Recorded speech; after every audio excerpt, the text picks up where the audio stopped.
Okay, good afternoon, everyone. Thank you for joining us. We're continuing in the Sefer Ben La'ashri. We're in Parshat Vayakhel. One of the reasons that we started the shir was that it should be a schus for the tzaddik Miranana, Rabbi Yitzchak HaKohen Ben Asher Anshel, who unfortunately had no children. He was an Adam Gadol Ad Miyoid. He lived in abject poverty, and as a result of not really being able to write down a lot of his chidushin and did not have children to continue his legacy and to learn for him, he wrote that anybody that learns from his sefer and repeats the chidushim in his name, he will be a Melis Yosha for that individual. So in that schus, we're learning from the sefer, and as we mentioned, the Rosh Yeshiva, Rabbi Tzvika Shalevsky, one of the scholars that he wrote, and he attributes to him having a child at the age of 88, his first child, was that he learned, I believe he said that he learned every day a small piece from the Sefer Ben La'ashri. So we're beginning now with the second piece, Vayakhel Moshe Eskol, Gematria Yiksha Tana Himol. The gematria of the words Vayakhel Moshe Eskol has the gematria of these three words, Yiksha Tana Himol. Hakavana, says the Ben La'ashri, if for whatever reason you can't understand what you're learning, you have to have in mind tshuva, v'lihimol orlas leiv, in order to remove the covering of the heart. There's a blockage, a spiritual blockage, that is preventing you from understanding the Gemara. Ki pagam shel avonos, the pagam of an avera, choifef umalafef es hamoyach, is covering and hovers over the mind. The mind, according to many, is where the neshama resides, and obviously the mind is where you need to use in order to understand the Gemara.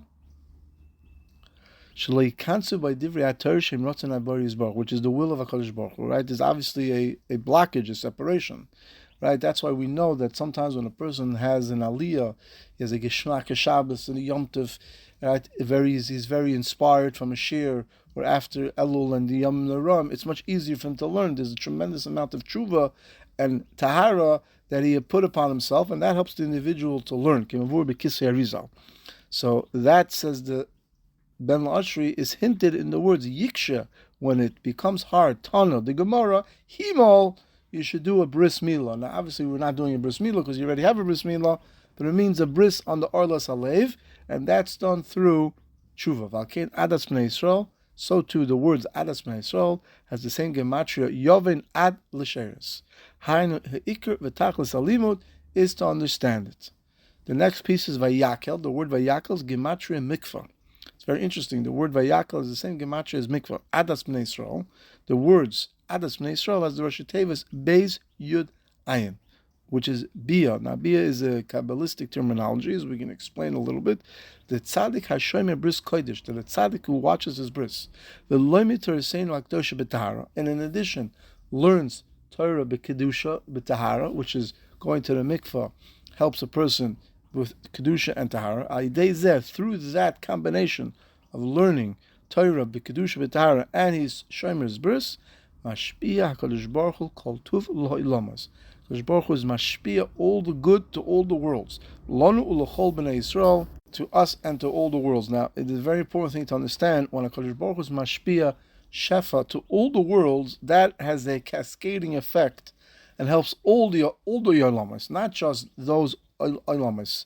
So everything helps each other, and that is generated, that is initiated when a tzaddik learns Torah b'kedusha b'tahara. Vayakhel Moshe. The next word continues, gematria tetzav, tov tzadik vav keminyan machnas hakdusha. The same gematria as how many machnas of kedusha there are. Tov tzadik vav gematria malchus. Ayin bebir zikukin. There's a sefer called Zikukin Shal Tana Devein Elio that's on the sefer Tana Devein Elio. Vakehilum mekoyach es limutar saying tosha. Kol bechinas yisoid. Hanishmiras biskodesh. That watching the person's bris, like we learned in the other piece,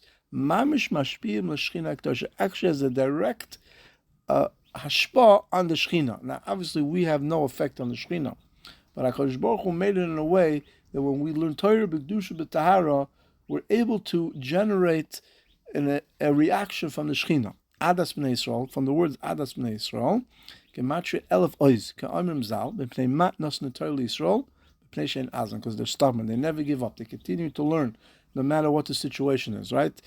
If it wasn't for us continuing to be stubborn, to learn Torah, to continue to learn Torah under any circumstances, we would have been lost. Vayomer Elikim, im ha'oisios, if you take the gematria Vayomer Elikim with the 9 letters, gematria Zemer Madim, shebekoich Tereseinu, which is hinted in the words of Zemer, right? Hakdosha, Nispat Hakdusha, through Kedusha, Nispatlu Kol Haparonis Bnei Yisrael. The thing that protects us and the thing that removes all Gezerus is learning Kedusha B'Tahara.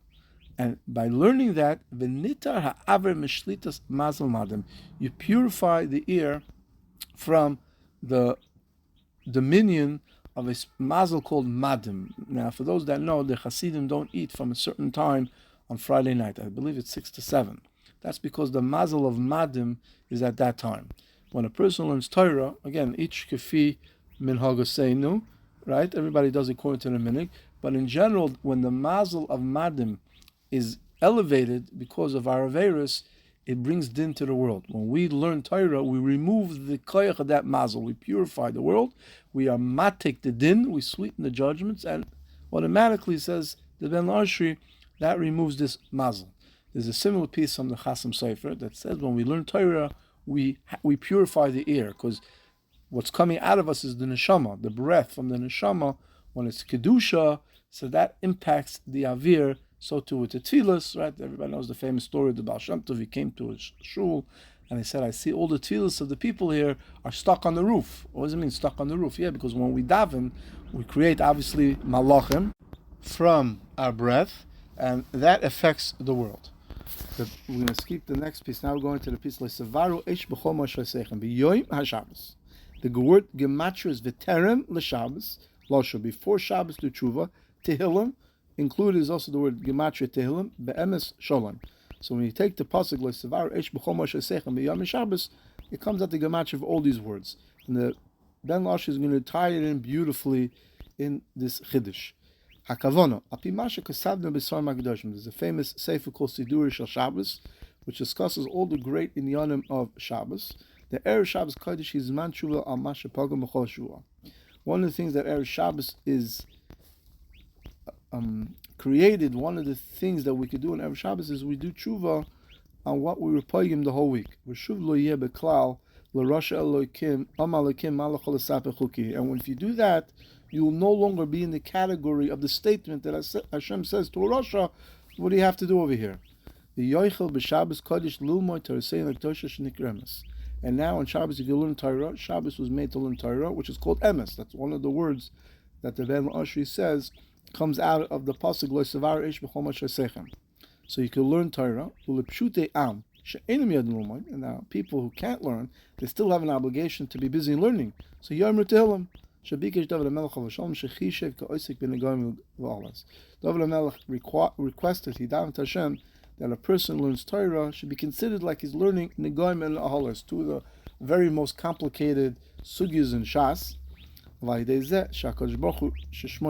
through that Hashem's name is Shalom, Yosim Aleinu Shalom, by learning Torah, by saying Tehillim, right? HaKadosh Baruch Hu would put Shalom on us. The Tasha Rebbe would push Zatzal. The Tosha Rebbe Zatzal would push his Talmidim with tremendous dechifas to say Tehillim on Shabbos before davening. He would say that if people would know the great effect that saying Tehillim before Shabbos, before Shachris on Shabbos, would have, people would be running to shul from morning to night. Now, I didn't see it anywhere else. I know there are many Hasidim that do say Tehillim before Shachris on Shabbos. I try to look for a source or for some type of reasoning what the special Kedusha is.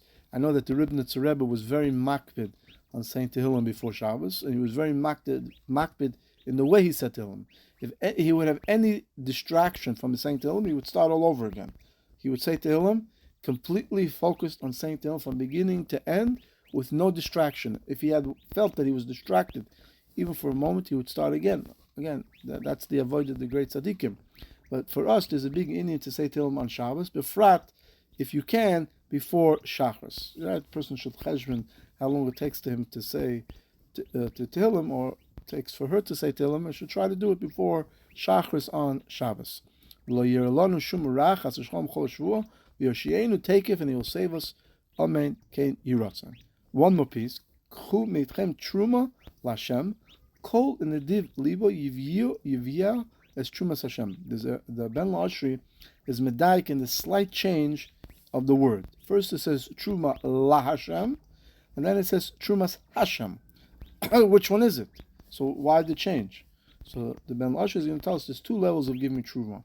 There's one person who thinks that all the money is his, and he's the one giving truma. So he's the one giving truma la Hashem. So Hashem says, okay, that's also a level. It's a very low level because he doesn't really understand that all the money comes from me, Hashem, right? But Lamais is still giving tzedakah. But then you have another person that understands that the only thing that he really has is what he gives. Because whatever Hashem gave him, Hashem can take away. It's all from Hashem. It's only that him giving something, right, that is something that's considered giving. And that Hashem says is the highest level, and that's called the Truma Hashem. Not you giving something to Hashem. We can give nothing to Hashem. It's only a person who thinks he's giving something to Hashem. Right? Like the Abarbanel, Don Abarbanel was asked by the king, right, how much money do you have? And he said he only had this and this amount of money, and the king was very upset because he said, wait a minute, based on what we're being told, you have a lot more money. He said, no, king, that money that I have is not really mine. And the proof is that if you want, you could take it away from me. The money that I really truly have is what I gave for Torah, for mitzvahs, for tzedakah, for chesed and ma'asim tovim. So too, when a person understands, yes, Baruch Hashem, he's successful, Baruch Hashem, Hashem gave him talent, Hashem gave him smarts, but he really understands that everything is from Hashem.